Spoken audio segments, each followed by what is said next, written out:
Nkole Media TV, thank you so much for watching. Mwebale kutukunda erizoba na tayaya omurintungamo turi mu farm eya Golden Mixed Farm. Ababa ni bahinga. I'm amazed. Bine bichori, bine mpunu, bine byenyanja, bine nkoko, bine butunguru, bine buri kimwe. I'm just inspired bine ebijuma ebya buri type. So this is an inspiration farm. Kangambeho na mukama wa Golden Mixed Farm atugambire akatandikata bikaba biri bita. Farming is not easy. Omukama na kwachira uwe bari kwija Hankole Media TV. Aba Hankole Media nanye nashemwa kubareba amazina Engineer Gordon Arinitwe kandi farmer icyaro kiyaga Nyampanga Hill Omunyabako sub county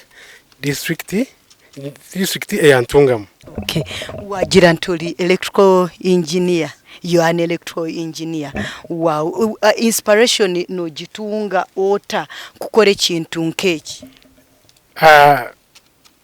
Ahindeje shaha niyo nindeba kuri retiring. Kurugo mu engineering. But na retiring ati nkwenda mu engineering service. Nenda ku retiring nka farmer. So ngeza ku duvomera Golden Mixed Farm as my retirement package. So kunkuhumura ninza kuhumura nkahi farm yanjye ya Golden Mixed Farm. So Golden Mixed Farm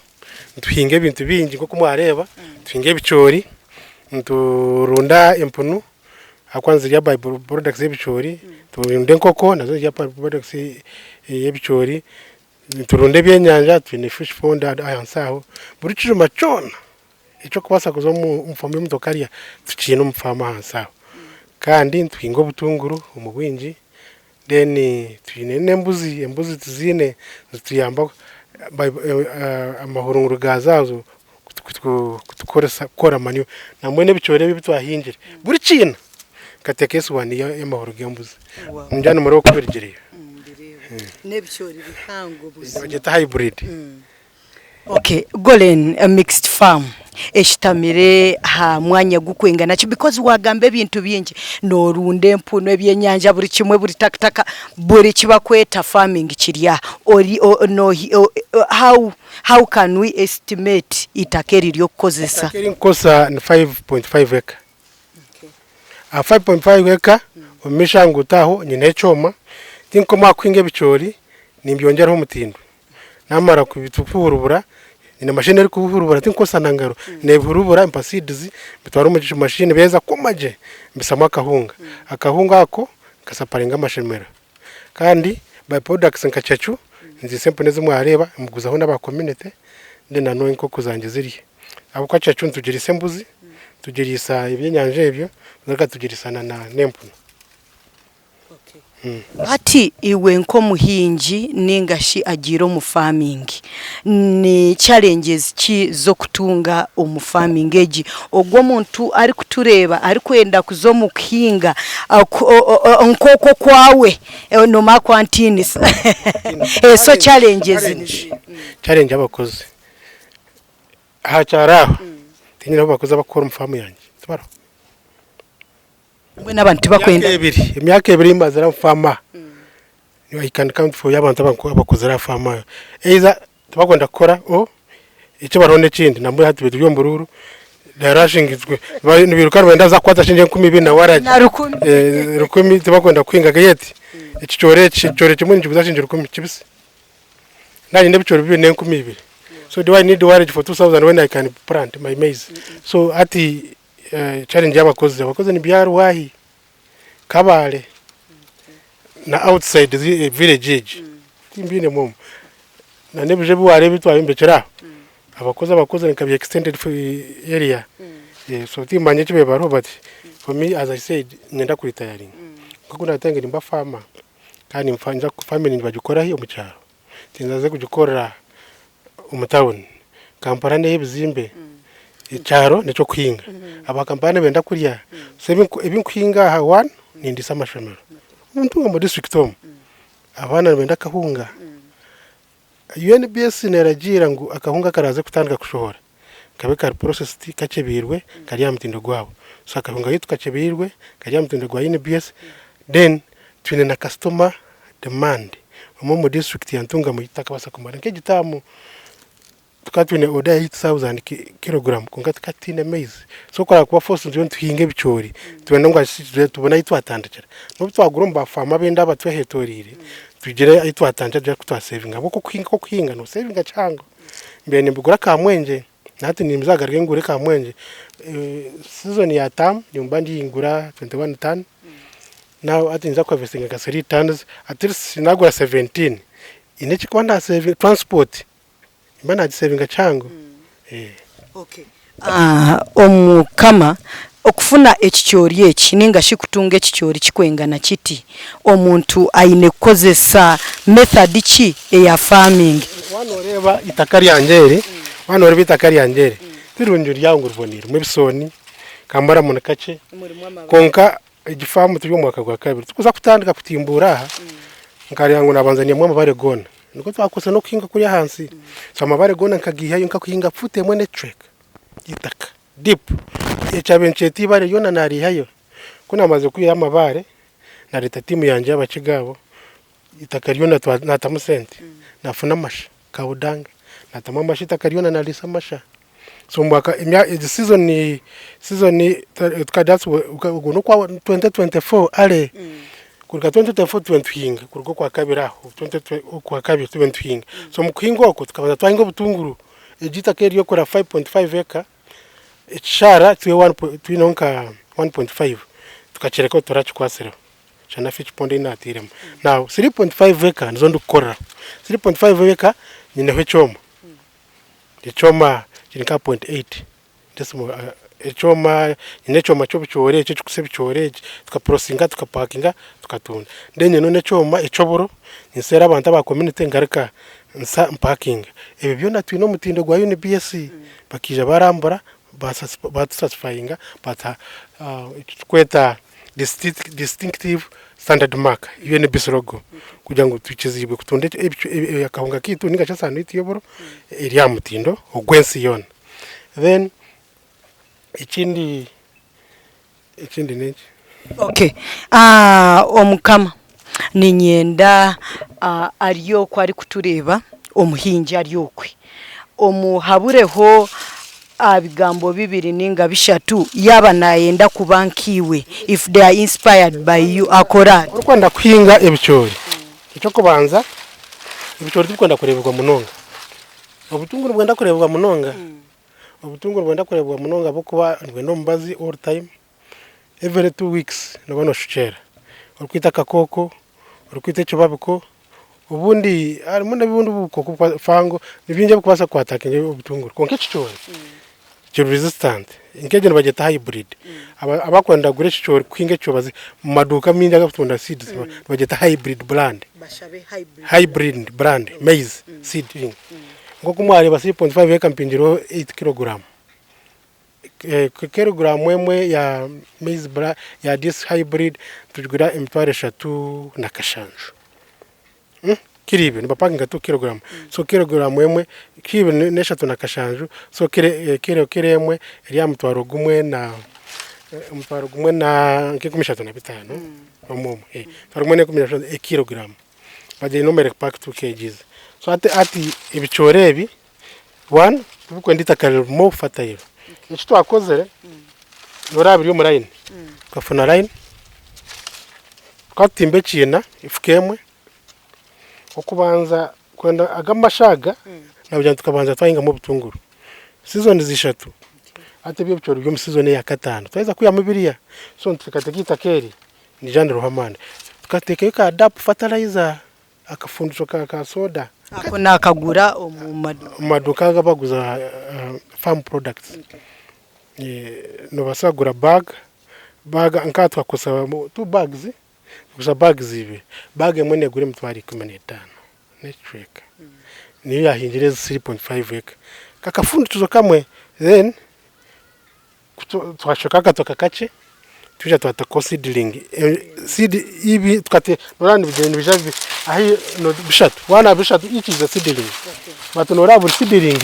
tukagira mu bichori kishe bibiri mwenu umahamu seedling zingahe this is one seedling but nyire mu bichori nyine ibicori bibiri n'abana barebe ibicori bibiri ukiyamu umusidizi ibiro kiyamu ibicori nkebi tinkwemye ngo no wafero nani nchukuza chiri fresh ico ni nchukuza shinji 10 nani ndakuchikurinda chikoma nimbaza nachurubura ndeni nyamukiro okufuna kiremo yo buhunga nishubura kirenkemwe network umere mwene cheke ya seedling nifunda mu one fine for kwanga nimbaza nabishubura ati bicendera funa mukakiremo but still one oreba uhinjire nkebi isente nofuna kira hata njutunde 20 na rukaga ya fla ito aduka a factory ubano shubura bano gura kamwe kiro ne 10 na rukaga kungaga ya mashomero tukuba supplying twente bahera 20 sharo shinje bire kungati season kuba nyingi maize yaba nyingi mu production ubwiro bunyi fura yitebene guma 20 kungate bicone bice kandi demand yari higuru so kana nitwe norantu teka mutayi munyinji so bitere 20 na rukaga okay abasigazi abaryokwe abakutureba abatakwenda gukora bakugira nto kuhinga tikuri mu sente abantu nibagira nto kuhinga tikuri mu sente iwe no ikiriza na basigaza abatakwenda gukora mbo kuhinga tikuri mu sente nabwe no bahabura ki nakugira ngo cyone ncugura shingira 10 turiyo mbururu bene bakwa shingira 10 kunywa waraje mwene bicoro bibiri wahinga line zi10 nebicoro 20 none ufuna muzinga bicoro shingira 10 sebicoro 20 ne mutwarebe ibicore bina bujyango kabingo kwa kabiri mu myezi 5 wafune mutware 2 nuza kushabiriza waraje no ndakurumwe teza kurekana ngo kunywa cyonka neza kurwaza kansa unka nuza kufuna kasente mu myezi 5 uruge n'umukuru tukwitaga no kushabiriza ba MP so icoreki wotine fertilizer amasha nagamba kakosa amahurunguru tukateka fertilizer kace then pate nindi yatukorire n'amahurungembuzi buri kintu kitwakozere kutweze kushaka cyo ijana cyarigayo tukateka yesuwani y'amahurunguru gembuzi nyene yo kwembuzi mwani ngakunganya so amahurungembuzi hata amahurungembuzi ngabasa kumwitaka ko mwaka kandi utakubasa amahurunguru amashagente ngo mucanda gija ndagomagaga agomera nota amashagente nagonda gakora so wote yakwasa fertilizer no kushama shagente kandi abamwe umumuri kajara itakiriki turubonire arabatakwetaga namashagente abatakwetaga na fertilizer icorico ncenda ngo atwaze twende zo umubwiro bw'enjura wowe nenjura ukatimbo ukateka yo concergaye cikwetaga ibyamanyo kunkati ngo mushana kugira ngo stress umushana gucitera kandi amize ngagara make so ntwenda ngugamane ngiyo mane gari yo bijumisabire bindi so ato musigazo utakubasa fertilizer na kugira ngo atakubasa namasha atiyo nzombizo bw'enjura yofuna kandonde kamwe teke bicori byawe wacukumi kiro wajereta factory ati turyashingira 10 eshaho ya yebiconebero mu kiro nkigana 20 gite mutwari 10 natandikira bicara tubikunda ibicori cinje cimbukubukundira tubikunda mubazi biriya wazo muduka yonera kutundo umbazo gutufuyiro mu bicorebe byane bishobora kuba bishobora naro tukoko twenda kutema papa byane bishobora mu itaka no fuyiro mu ndogo lita yabwo negura imitwari 3 network lita aza ritejo netabiri ciduramu cha ijomora mukaga kandi waza gutabura ubwo mubazi tugukufa no gufundikire every 14 days no shichere wotine hango wone ankati nkanyonye neka nanguze reke wotakwenda kutabura mwinji wone ekanda above ekemwe domora mukaga nukora twice after 14 days you spray the same quantity tukusiskala konga wone bice notabura nibakore shows you can few milliliters utabura cyo kubasa then full kugira ngo akakukata kitema then nojo garkorinda mweza kubagara then yo mu mwata kurango tubyaje kubukugira umwata ngurite ko bwinji to ya mu mwata ukombera umwata tukwetaga kuza kushoma degree ya gurukare cyane uza muno guyama na bukika akwija kutandika nko kuheka no rwanise akakoko kakanyagombwa wano recoro cyane tinde kitirwe kanyagombo no bereba gugumbaze gwenye no gunagamba ro kwita ubwo wa mezi nojo garko fuhiramo nawe ikikoko cikura kiri resistant kikwasa kuri bakanyagomba kirige nko kumwakireba nibirungi ki biwatungire omukuhinga ebicyori ebi na n'obutunguru na farming yona atlagiyo as I talk esente zinkureta ni investing ni human engineering now abakozi abakore baba bine family zabo nimbashashore mishara tabakora bushe sente nzarga tinguziya mu engineering part of the money ngo kumwareba haliya tinchiteka mu sente nezargo mfamweji na nabana banje bunkushomesa ati no kwanta ndi very confident that no kwanta ari amuru I will manage my family nabana banyanoza kushoma abakubagurukaricha njitire mu investingiremo agriculture investment ni nko kwa agenda ukakumbe kekizimba umutaboni yone yiwareba wari bantungamo wari bambarara ari abantu bindeza hotel a hotel today wene hotel ya mani ngo muntungamo bashamire bakushangwe ne mu 10 kuko shange ko mwezi no yenga milioni 2 ishatu ningo buntu babura ngito ina agriculture every day aresende zukurga akaduka kiti ko kureba and in a month to kubara milioni za 3 minimum batone ubona abana babaho umukiri tunda kahunga tunda ubutunguru ikice a month milioni 10 plus isikurwa mu agriculture abakozi nabo nabyo ngo abo mukuba kunareba tubara mu byo khinga ni nko butunguru ni nzarwahi ni ba expert nabandi rede twarabungu tutubyire buri mbaresere babyara 2 days nabashashura bagenda ninja kuja kubagara kukombera after like ngato manso mwata gwazamu nanga 2 days or 1 bagende then cyasigara numwana ugumana butama ngwenda mize every evening ubwo every evening akwantu yo mushanda akwantu cyane umushanda so then cyasigara nabukore webare mnonga hati ninyenda umurebi ari kutureba wankole media chachu nora kutweza ku processing maize tukajongeraho umutindo tuya mu chachu ikindi sereneje hati chachu ndebera hati abahero bataka bana batwara nanye kanyine chachu amunta kurete binyamishwe kwasa kujugobera gabe extra profit so zemponezi izo kurebeza kazereta mu kwa kanaho kazi ne 6 months njano rise nambone zimuza ngaziburu rwa baby rwa bine nka 3 months ati sonezi yauze ezibirizo wareba ziri pregnant njano zakuzobori ziri pregnant so emponemwe yazire kice nebene byani kubatana bizari 10 na buri cyunu ekikuzarwa ekicuye mu nicikuza nzaba nicikuza umutwaye mukaga mutwara 8 kandi abona ndakwenda my plan ninangu twaiza kwe mu bicuro ndakomba kabije byanje bukwate kuri because I have a lot of food then nane kujya ngo farm hansi n'icishara nduzifunara greens ndetara greens nduzifunara greens kuri kumumuca ibinyamishwa tine food yona eyungura kuye chinko investing mu binyamishwa ibi ninko mushaho kuzirebera kuko raza nako kushaka nzeto mushaho azireberera azitera bikatu mwena zanje bangara like even human being nabaza kurwara so ni n'umushaho kwishaka checkinga karanguze tuzarwara demand ero kondo akatere karo here and beyond you go to Bushen it is the market you can't even finish it abuko abantu bayira kimwe mbona kandi bakuzuru ndando bacyo derebe ijeje ruguno mwata ndibihe muri mazi everything bigura nimbiyo mfamo chachu by product etabiri yebenanke chachu nerwo mfamo ego mbicwerebe so atempo ndaza kurya zigaragaza indetera kasente zone additional na nebi mpahebi yokora bya chachu arebye nyanja kuri hanze niyo tutekamo ndenda famu twinjiramo amayune nziye makoraga amayune norabyo nabyo mfamu so tinkuteka musente zo kurisa kandi birebinde niberese nabyo ngo nyinde mbuzi amahoro ningiye yo tinganaga gandetera kukuzi cyo charge HT kandi zimpeza pasteurizer organic kandi garika mfana ne chori cyamure yacha ke nergo mu chichoreki cyaba processed ateje nemere yachi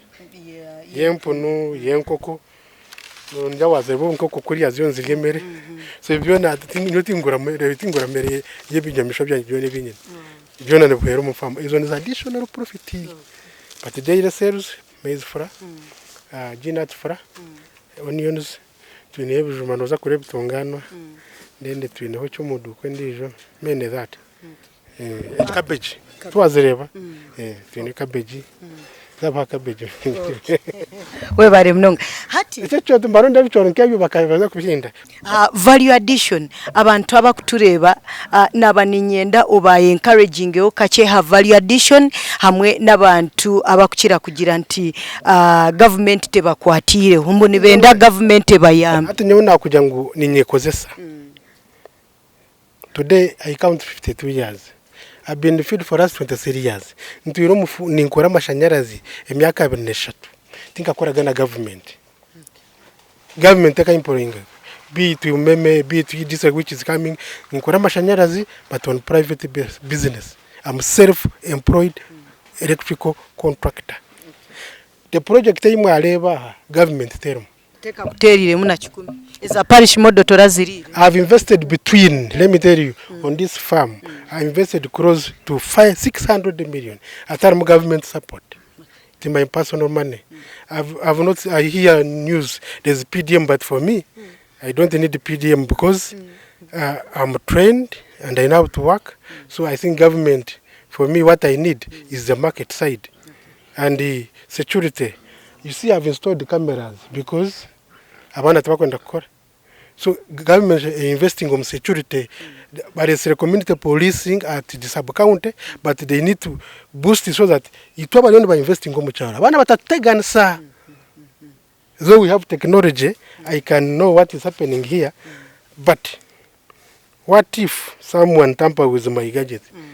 and they tamper with my animal, or they can see? So the government, they should strengthen security network. Umwana namukwata nayiba bampesa potareki ovurise ndikakwata umwana nayiba sumo nazo police yabuza zo mushango abo bari ababare kure. So I think itwenka ba investors nkibanji tumara man security especially police umurimo gwayo ishime gukwata n'uburinganiza umuntu kuko ya leta umushango I know evidence bakora n'uburinganiza justice umuntu arebe justice cyanje maze kumusiba bamusibe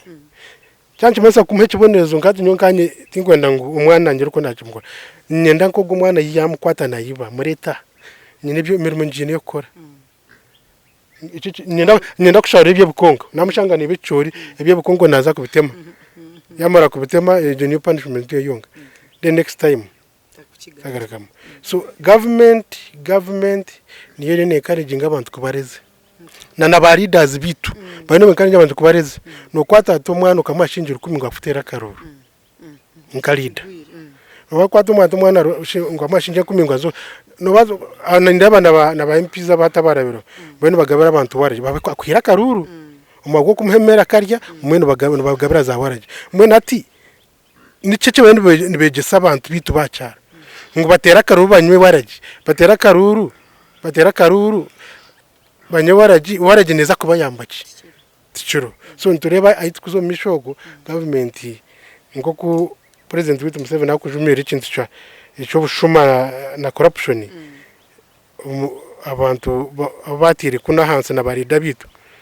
bakwata samani. So yadomuntu waburijo yija kuno ko mucyaro afunemo.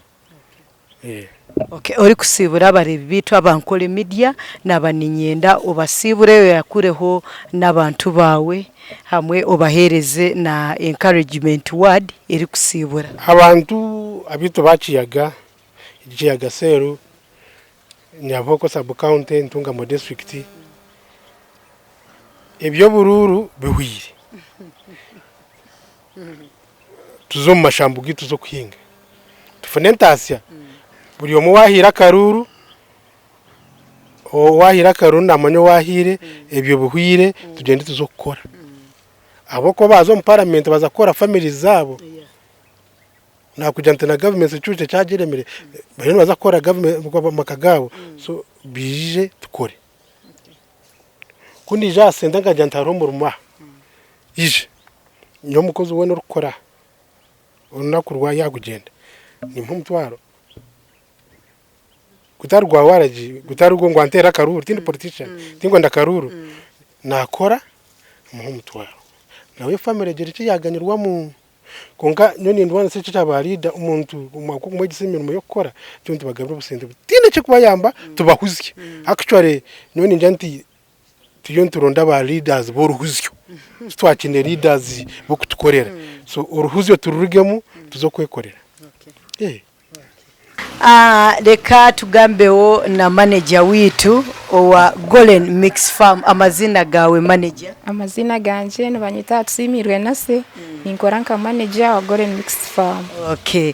Niki ekikwiinspiringire kwija kutandika kora na Golden Mix Farm abahingi utagire kora na company ndi? Namazima okurugenye makaba ninkora nebinde bitongore konka nanye kiroto cyanje ntura ninkondire ibintu bimwe burisa n'ubuhingi mbigeza aho nko muntu bindema ngwene konka hati finally kunabire ndi aho engineer ogu yagitandika kwe gifamu haza nko kushaba munonga nko kubigenda naza kureba nareba yanterese mungunyije mbere manager we gifamu amaraho bwireki namaraho myaka 2 ne birungi kibi warebire umufamu iki ebirungi ebinarebira umufamu egi wakora namani uburisa no buhinjwe cyo kubanza cyabyona nicendo gukora namani akubemera umoyo negera mu bwire yenda kushare rusya yenda konko ine kugira amani akuba muherwa byona ntusharura tushemererwa kandi ibindi byone bwarabire muhurira byakweba. Okay. Ni challenges kine ngashine bibi kibimukurabamo ni wakahura wayenda garkenyo byakubire bitaruho munonga kureka abakozi bagenzi bito bundo twuba tubine ko bakurira ngo afamu bahereza runako wo mutwaro bakunda umutwaro baguhurira mu kuguhurira konga kandi kuza kutandika shahemwe kushikasha 11 neceko umwazi gubarema